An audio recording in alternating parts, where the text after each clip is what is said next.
Assalamualaikum warahmatullahi wabarakatuh. Teman-teman, video ini saya mau bahas tentang temu.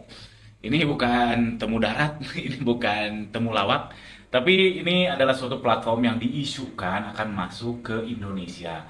Jadi cek aja sendiri, saya nggak akan bahas apa itu temu.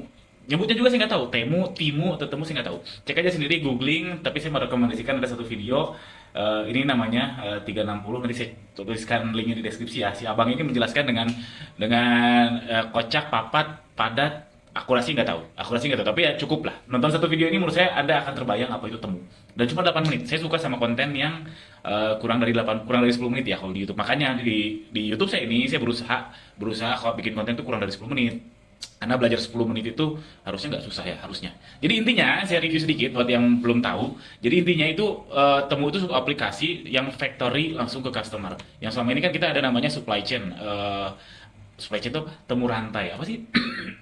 Rantai pasok dari pabrik sampai ke depan rumah kita itu kan ada supplier apa banyak orangnya, banyak subjeknya, itu namanya rantai pasok. Nah, dengan adanya Temu katanya dari jadi factory langsung ke customer. Jadi ini dibabat habis, reseller, supplier, wah dibabat habis dari pabrik langsung. Nah, ini sebenarnya lagu lama. Yang model-model gini kan lagu lama ya. Kita pernah dengar soal yang Project S-nya TikTok. Terus dan yang kita sehari-hari hadapi penjual online itu kan ada ya. Kita sering banget mendengar, termasuk saya juga mengalami. Kita jualan barang, kita jualan barang, suppliernya jualan lagi di platform yang sama dengan harga lebih murah. Saya juga mengalami hal itu, dan ketika saya menetapkan dengan supplier itu jalan, saya juga sudah tahu bahwa someday atau suatu saat dia akan jualan juga dengan harga yang lebih murah daripada kita. Ini lagu lama, ini lagu lama banget. Nah, terus gimana? Terus kita kudu piye? Nah, saya mau ngasih tahu 3 solusi yang saya kepikiran ya. Ini ada 3 solusi. Pertama, solusi wake up call, sama solusi ala carte. Oke? Ya teman-teman, terima kasih sudah menyaksikan video saya. Mudah-mudahan videonya bisa membantu teman-teman meningkatkan penjualannya, dan bantu saya biar tambah semangat lagi bikin konten, dan bantu juga orang lain sehingga konten ini bisa menyebar. Jangan lupa subscribe atau like, klik thanks di bawah, itu membuat saya lebih semangat bikin konten. Cek ganirozaki.com, di situ ada kalau teman-teman mau konsultasi dengan saya dan juga mau tokonya di bedah. Nah, bukan saya yang paling hebat, tapi insya Allah karena saya sudah banyak lihat seller center, udah banyak lihat TikTok Ads Manager dan lain sebagainya, mudah-mudahan bisa memberikan insight yang membantu tokonya teman-teman. Kita mulai langsung. Solusi pertama, yaitu solusi lagu lama. Ini kan lagu lama ya sebetulnya, yang supplier jualan juga, factory to customer. Lagu lama banget sebetulnya ya. Dan artinya apa? Artinya ini isu yang akan terus ada.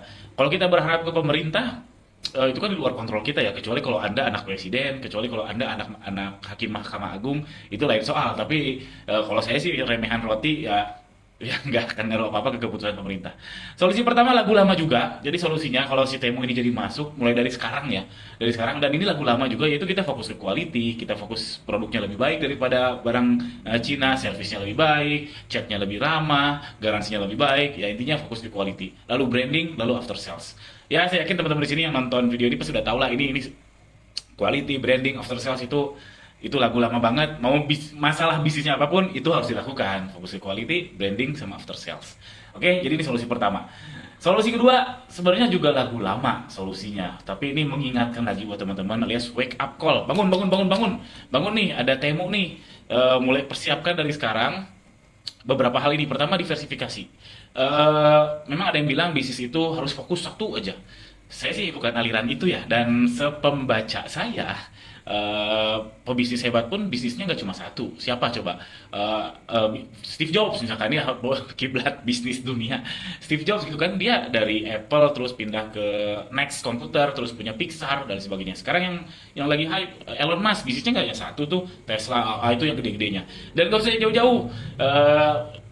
Ci tukang bangunan deh, saya juga pernah ngobrol sama Ci tukang bangunan. Bisnisnya juga bukan hanya jualan bangunan, tapi jualan uang. Saya pernah dengar jualan uang tuh ya bisa dibilang returnir lah mungkin. Intinya bisnisnya nggak hanya satu, dan umumnya kayak gitu. Tapi kalau teman-teman mazhab yang bisnis fokus hanya satu, ya terserah. Itu hak teman-teman, dan bagus juga. Kalau satu fokus ya bisa besar banget, ya bagus juga. Tapi kalau saya pribadi, saya mazhab yang diversifikasi. Jadi bisnis itu dipecah kemana-mana, bisnisnya jadi banyakin. Jadi jangan hanya online. Kalau memang jagat online nanti akan diintercept langsung oleh si Temu, ya udah, kita dari sekarang siapin kantung-kantung lain untuk pemasukan bisnis kita, pemasukan perusahaan kita atau keluarga kita. Entah itu offline, entah itu F&B, entah itu jasa, apapun itu, termasuk konten kreator. Nanti akan saya bahas di solusi yang ketiga. Jadi diversifikasi, terserah teman-teman kemana, arahnya kemana, mulai dari sekarang diceki-ceki atau di kepo-kepoin kira-kira bisa apa lagi ya, bisa apa lagi ya, bisa apa lagi dan seterusnya. Lalu wake up call lagi, bangun teman-teman, itu investasi ilmu, penting sekali investasi ilmu.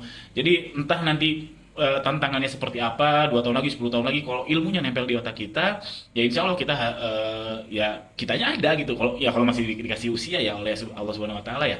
Jadi investasi ke ilmu, entah itu belajar, entah ikut course, entah itu entah itu kuliah lagi dan seterusnya. Investasi ilmu itu penting. Saya juga pernah ada teman, ya teman lah, nggak terlalu deket sih. Dia tuh memang ahlul ahlul workshop. Jadi ada workshop apa kayaknya menarik ikut, ada workshop apa menarik ikut. Nah itu investasi ilmu, walaupun belum tentu langsung dipakai sih, walaupun belum tentu langsung dipakai dan kadang harganya juga mahal.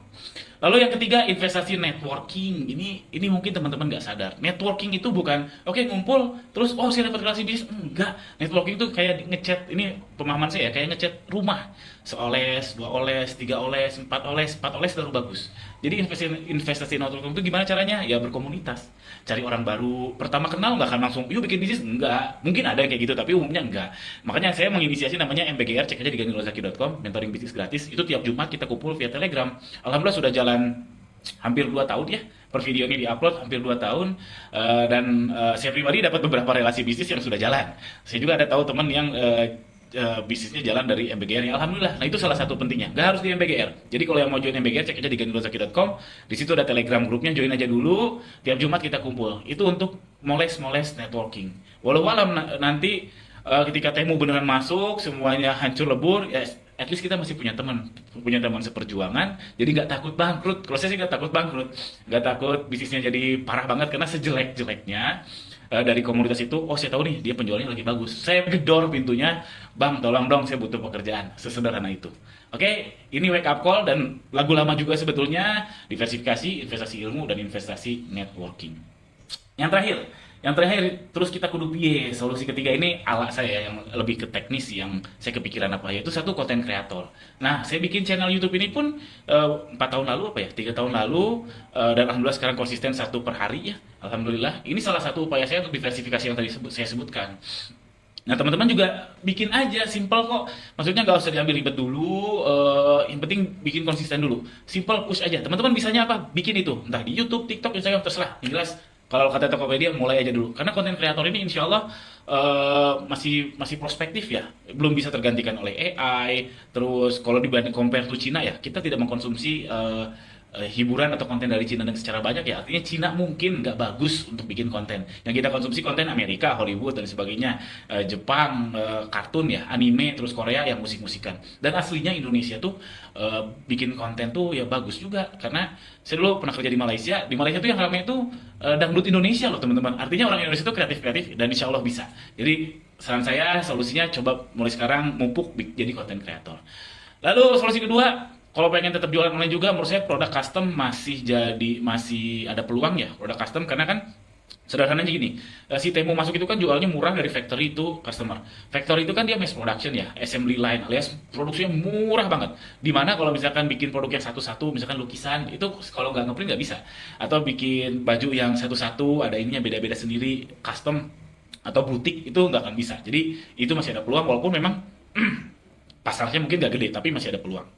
Lalu ala saya lagi, saya udah lama sih kepikiran ini bisnis barang bekas. Barang bekas ini artinya bukan baju, tapi kayak mesin-mesin bekas, laptop, komputer. Kalau HP kayaknya enggak deh, saya udah pernah dengar cerita jeleknya. Tapi untuk kayak mesin jahit, mobil dan lain sebagainya kayaknya masih berpeluang ya. Apalagi nanti kalau memang betul pada tewas gara-gara Temu masuk, pasti banyak tuh barang-barang bekas yang dijual tuh, entah kursi kantor, entah mobil operasional, mungkin mesin jahit, mungkin mesin packing, dan sebagainya. Nah itu juga mungkin jadi peluang. Jadi di bless in disguise. Jadi kalau nanti memang Temu ini masuk dan membabat semuanya, ada peluang itu jadi maklar ngejualin barang-barang bekas tersebut untuk mencari best price. Lalu yang terakhir, solusi saya ya udah Temu jadi supplier aja. Katanya kan Temu murah banget, dan yang saya dengar sih katanya pengirimannya lama, ya udah jadi supplier aja. Misalkan teman-teman bikin kaos kaki ya. Kaos kaki itu mungkin dari Cina katakanlah 1.000 perak, itu kan gak masuk akal. Katakanlah ya saya nggak tahu ya HPP-nya berapa ya. Kalau produksi sendiri 3.000 misalkan. Tapi kalau datang dari Cina 1.000, ya udah dia jadi supplier aja. Kita jualnya di mana? Ya udah jangan di arena yang sama, jangan di arena online misalkan, jangan di marketplace juga, tapi bikin website sendiri atau apa di Temu dijadikan supplier aja. Jadi ya ini kan kesempatan juga karena barangnya murah ya kita bisa jadi supplier atau bisa jadi added value buat barang kita. Misalkan saya jualan seragam sekolah misal ya, terus oh ini ada kaos kaki murah dari Temu. Ya udah seragam sekolah plus kaos kakinya harganya jadi bisa lebih mahal. Nah gitu teman-teman, ini solusi saya. Jadi buat teman-teman gak perlu panik karena insya Allah semua ada solusinya dan memang namanya pebisnis entrepreneur ya nyari solusi terus. Dan ini opini saya ada 3 solusi: lagu lama, wake up call, sama ala carte. Gimana teman-teman? Mau teman-teman kalau Temu jadi datang apa yang akan teman-teman lakukan? Wow, ternyata ini videonya ternyata 12 menitan. Tadi saya di awal bilang saya berusaha untuk kurang dari 10 menit. Mohon maaf, ternyata gagal. Dan insya Allah saya upload setiap hari. Kalau teman-teman merasa butuh belajar, ya saya juga belajar. Tiap hari kita belajar bareng, cuma 10 menit sehari itu harusnya nggak susah. Sekian aja, jangan lupa subscribe. Assalamualaikum warahmatullahi wabarakatuh.